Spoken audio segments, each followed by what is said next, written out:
போட போறோம். அதுக்கு மிக்ஸ் பண்ண போறோம். நைட்டு மிக்ஸ் பண்ணி வச்சா காலையில போடுறதுக்கு கரெக்டா இருக்கும். வாங்க எப்படி மிக்ஸ் பண்றதுன்னு பார்த்துடலாம். இரும்பு கடாய் எடுத்துட்டேன். இரும்பு கடாயில ஃபர்ஸ்ட் மருதாணி நானும் போட போறேன், என் பொண்ணும் போட போறா. அதனால இருக்கிற மருதாணி எல்லாத்தையும் போட போறேன். நல்லா டீப்பா போடுற ஐடியா. ஓகேவா? போட்டுட்டு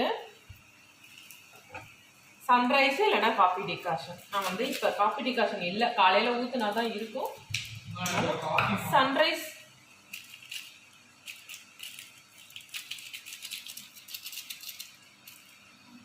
சன்ரைஸ் போட்டுக்கலாம். சுகர் ஒரு 2 ஸ்பூன் போட்டுக்கலாம்.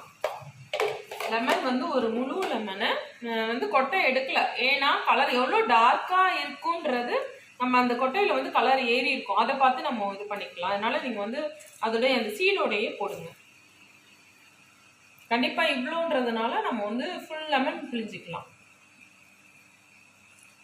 இப்போ வந்து ரைஸ் வாட்டர் வேணும்னா கலந்துக்கலாம். நான் இன்னைக்கு வந்து ரைஸ் வாட்டர் கலக்க போகிறதில்ல. என்ன கலக்க போகிறேன்னா இதுதான். இது என்னதுன்னா இது வந்து ரோஸ்மேரி வாட்டர். ரோஸ்மேரி தான் தண்ணியை நல்லா கொதிக்க வச்சுட்டு அதில் ரோஸ்மேரி லீஃப் இருக்கு இல்லையா, அதையும் போட்டுட்டு கிராம்பை போட்டுட்டு அது கூடயே வந்து க்ரீன் டீ இருக்கு இல்லையா, அதையும் போட்டுட்டு புதினா இது எல்லாத்தையும் போட்டு நல்லா கொதிச்சு ஆற வச்சு ஃப்ரிட்ஜில் வச்சுருக்கேன். ஹேர் பேக்லாம் போடும்போது இதை மிக்ஸ் பண்ணிக்கலாம். நீங்கள் வந்து நான் இந்த டைம் இது, மற்ற டைம் வந்து தயிர் வேணும்னா போட்டுக்கலாம், முட்டை வேணும்னா போட்டுக்கலாம். ஹேருக்கு வந்து ஹெல்த்தியாக மாற்றி மாற்றி நீங்கள் ஹேர் பேக் போட்டிங்கன்னா ஹேர் வந்து ரொம்ப நல்லா இருக்கும். நான் வந்து ஒவ்வொரு டைம் ஒன்று போடுவேன். இந்த டைம் வந்து இது நான் போடுறேன். நீங்கள் வந்து செம்பருத்தி பூவை கூட கொதிக்க வச்சு நம்ம போடலாம்.